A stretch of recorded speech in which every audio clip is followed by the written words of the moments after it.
हे what's up guys, welcome back once again. दोस्तों, अगर आप अकेले ट्रैवल करते हैं या सफ़र करते हैं तो आपको ये कहानी ज़रूर देखनी चाहिए, क्योंकि ये कहानी आपको बहुत कुछ सिखाएगी। ये कहानी केट नाम की लड़की की है जो अपनी छोटी बहन लिज के पास आई है। यहाँ से ये दोनों वेकेशन के लिए जाने वाले हैं, लेकिन लिज को देखकर लगता है जैसे वो अपनी बहन के आने से कुछ खुश नहीं है, क्योंकि वो अपना ज़्यादातर समय फ़ोन में ही बिताती है। अगर उसे वो फ़ोन ले लिया जाए तो वो और चिड़चिड़ी हो जाया करती है। दरअसल दोनों बहन अलग अलग देश में रहती हैं अपनी पढ़ाई की वजह से, और लिज को पसंद नहीं है कि वो अपनी फैमिली मेम्बर के साथ रहे। वहीं दूसरी ओर केट इसका बिल्कुल उल्टा है, वो हमेशा खुश रहती है। इसके बाद दोनों अपने होटल के लिए निकल जाते हैं, लेकिन जाते समय लिज अपने फ़ोन में ही लगी हुई थी, जिसकी वजह से वो अपनी और केट दोनों के पासपोर्ट को वहीं एयरपोर्ट पर ही भूल जाती है और जाके कार में बैठ जाती है। वहीं दूसरी ओर हम एक कपल को देखते हैं जो उसी होटल में ठहरे हुए हैं जहाँ पर ये दोनों जा रहे हैं। दोनों ही काफ़ी खुश थे, लेकिन ये जो काम करते हैं वो जानकर आप हैरान हो जाएंगे। उसके लिए आपको थोड़ा सा इंतज़ार करना होगा। थोड़ी देर बाद जब ये लोग होटल पहुंचते हैं तो उनसे वहाँ पासपोर्ट मांगा जाता है, लेकिन लिज तो वो भूल आई है, जिसकी वजह से केट उसे बहुत डांटती है और उसके फ़ोन चलाने पर भी उसे बोलती है, क्योंकि उसकी वजह से ही वो अपना पासपोर्ट वहाँ भूल कर आ गई है। खैर, होटल स्टाफ केट से कहता है कि आप परेशान मत होइए, कल जाकर आप एम्बेसी से अपना पासपोर्ट ले सकती हैं। फिलहाल तब तक आप यहाँ पर इस होटल में स्टे कर सकती हैं। इसके बाद केट उसे डिनर के लिए पूछती है तो वो उसे बताती है कि रात काफ़ी हो गई है, अब हमारी किचन बंद हो गई है, लेकिन आप नीचे क्लब में जाकर कुछ खा सकती हैं। जिसके बाद दोनों ही रूम में चले जाते हैं और केट फ्रेश होने के लिए चली जाती है। जब वो वापस आती है तो देखती है लिजी तो फ़ोन चलाते चलाते सो गई है, और इसीलिए वो उसके हाथ से फ़ोन ले लेती है और उसे सुला देती है। उसके सामानों को भी सही से रख देती है। चाहे दोनों में एक दूसरे को लेकर कितनी भी लड़ाई क्यों ना हो, पर दोनों एक दूसरे की फिक्र करते थे। खैर, अब यहाँ पर केट को भूख लगी हुई थी, इसलिए वो रेडी होकर नीचे क्लब में जाती है, और तभी उसके पास एक लड़की आती है, और ये वही लड़की है जिसे हमने कहानी की शुरुआत में देखा था। उसके बॉयफ्रेंड को भी हम देखते हैं जो कुछ ही दूरी पर खड़ा हुआ था। दरअसल इन दोनों का काम है यहाँ पर आई हुई अकेली लड़कियों से पहले दोस्ती करना और फिर उनकी रूम की चाबी धीरे से चुरा लेना। दिन उसके बाद बड़ी ही चालाकी से जाकर मीरा का बॉयफ्रेंड उस चाबी की मदद से रूम को खोलकर कीमती चीज़ों को चुरा लेता है, और यहाँ पर भी वो यही करने वाले हैं। मीरा केट के साथ ड्रिंक कर रही होती है और उसके बारे में काफ़ी कुछ बातें करती है, जैसे कि वो यहाँ पर सिंगल है, जिसे सुनकर वो काफ़ी खुश होती है। जिसके बाद वो दोनों काफ़ी ड्रिंक करते हैं। देन मीरा उसको डांस करने के लिए ले जाती है। इसी बहाने से मीरा उसके पॉकेट से रूम की चाबियां ले लेती है और जेक को मैसेज कर देती है कि उसके पास चाबियां आ गई है, और फिर वो एक शैंपेन की बोतल लेकर मीरा के पास जाता है और बिना किसी को पता चले उससे वो चाबियां ले लेता है।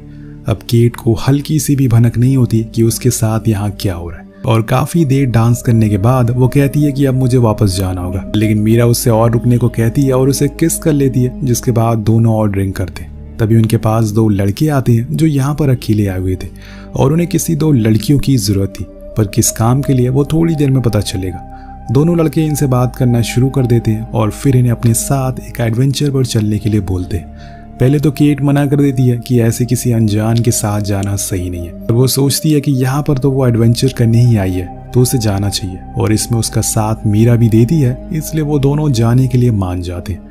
वो लड़के इन्हें एक खाली मैदान में लेकर जाते हैं। दोस्तों, यहाँ पर आप लोग नोटिस करना कि इनकी कार कौन सी है। अब जिस जगह पर ये खड़े हैं वहाँ हम एक हॉट एयर बैलून को देखते हैं, और इसी में बैठकर इन्हें ऊपर जाना है। तो फाइनली यही इनका एडवेंचर है। जाने से पहले केट उन्हें बताती है कि मैंने अपनी बहन को लोकेशन भेज दी है, तो मेरे साथ कुछ गलत मत करना। तो वो सभी हंसते हुए कहते हैं कि ऐसा कुछ नहीं होने वाला है। निक, जो कि उन्हीं लड़कों में से एक था, वो कहता है कि हम लोग दरअसल इस बैलून में अकेले ट्रैवल नहीं करना चाहते थे, इसलिए हमें और लोगों की ज़रूरत थी। वहीं दूसरी ओर हम जेक को देखते हैं जो हाथ में बोतल लिए केट की रूम की ओर बढ़ रहा है। उसने एक वेटर का ड्रेस पहन लिया है, पर अंदर जाने पर उसे जो सरप्राइज मिलने वाला है वो उसे हैरान कर देगा। अब कहानी और आगे बढ़ती है। अब यहाँ पर उड़ने से पहले निक के साथ वाला लड़का जोनस अपनी कार में एक रस्सी बांध देता है जो उस बैलून से बंधी हुई थी। उसने ऐसा इसलिए किया क्योंकि वो नहीं चाहते थे कि उनका बैलून ज़्यादा दूर तक जाए, पर वो सब इतने नशे में होते हैं कि रस्सी को गार्ड बांधना ही भूल जाते हैं।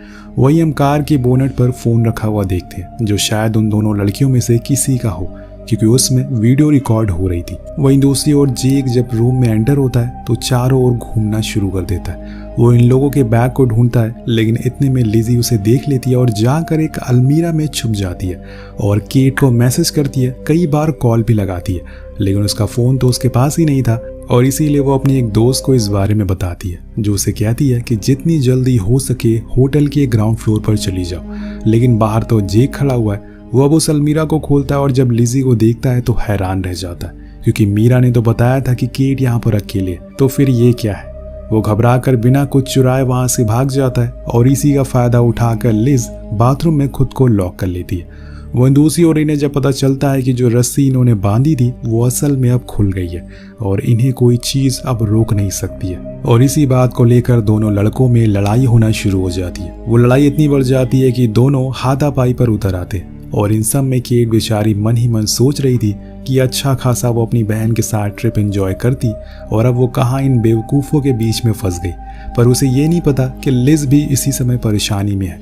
अब इन्हें समझ नहीं आता कि ये क्या करे और ऐसे ही ये उड़ते रहते हैं। तभी इनके सामने एक मुसीबत दिखती है और ये थी एक विंड मिल। इसे देखकर ये घबरा जाते हैं क्योंकि इनका बैलून उसी दिशा में लगातार बढ़ता जा रहा था। सभी लोग नीचे होकर बैठ जाते हैं, जहाँ पर केट कहती है कि तुम लोग इसकी डायरेक्शन को चेंज कर दो, तब हमें कुछ नहीं होगा।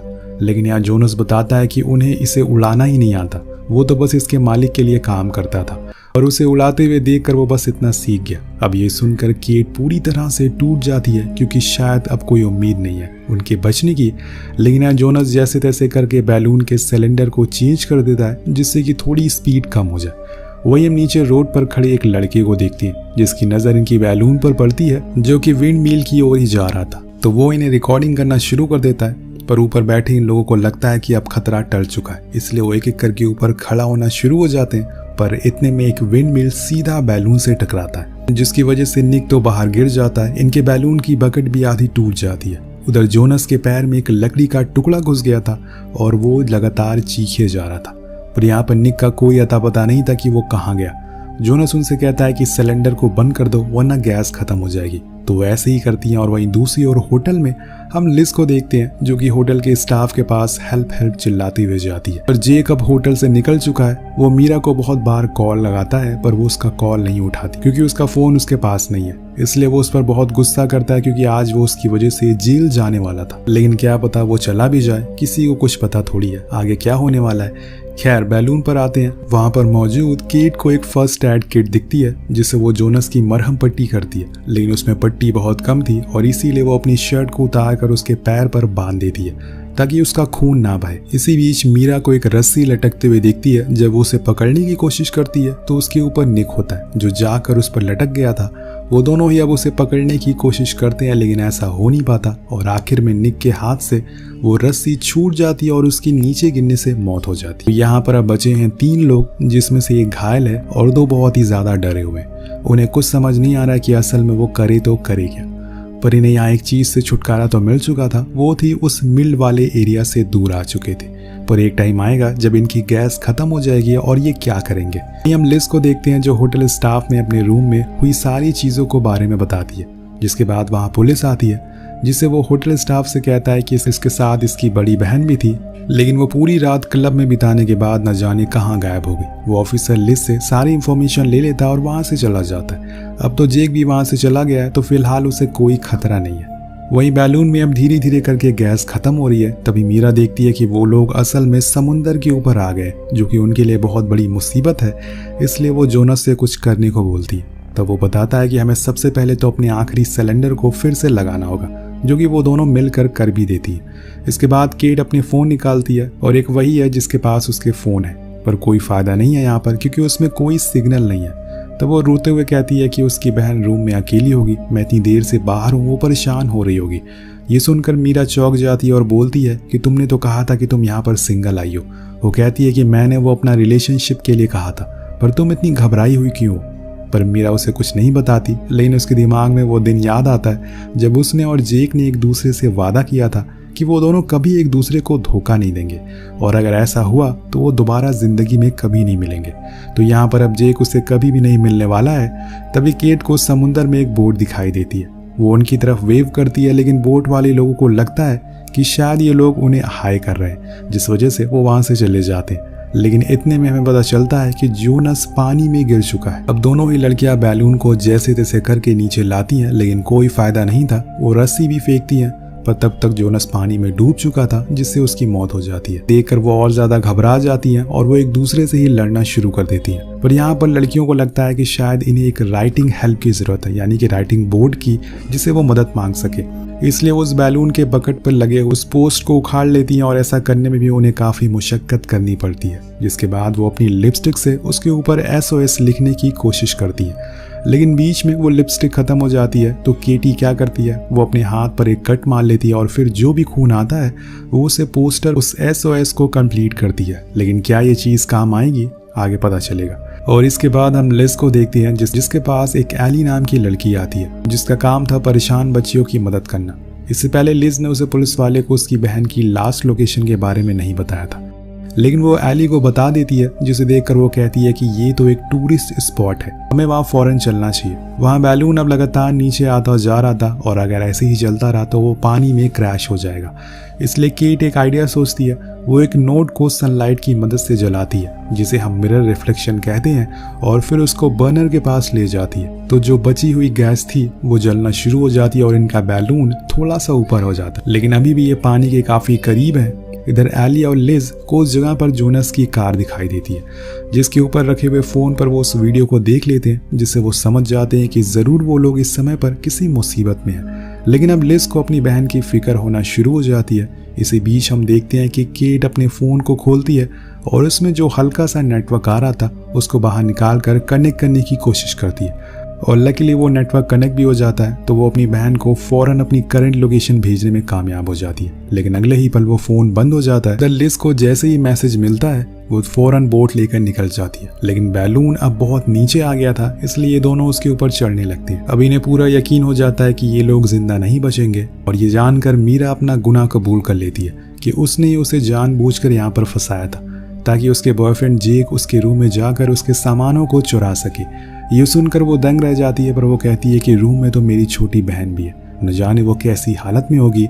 एक तो पहले ही वो मुसीबत में थी और ऊपर से मीरा के इस सच ने उसे और परेशान कर दिया था, जो किसी टूरिस्ट के रूम में सामानों को चुरा कर एक दूसरी लड़की के साथ वहां से निकल जाता है। मतलब जेक को कोई फर्क नहीं पड़ता, उसे बस चोरी से मतलब है। इधर यहाँ पर वो दोनों लड़कियां भी पानी में गिर चुकी थी, पर दूसरी ओर लिज और एली की बोट बंद हो जाती है, जो कि इनकी मदद के लिए जा रही थी, जिसकी वजह से ये लोग आगे बढ़ नहीं पाते। वो दोनों लड़कियां अभी भी तैरने की कोशिश कर रही थी। वहाँ उन्हें बैलून का सिलेंडर मिल जाता है, जिसे पकड़कर वो स्विम करने की कोशिश करती।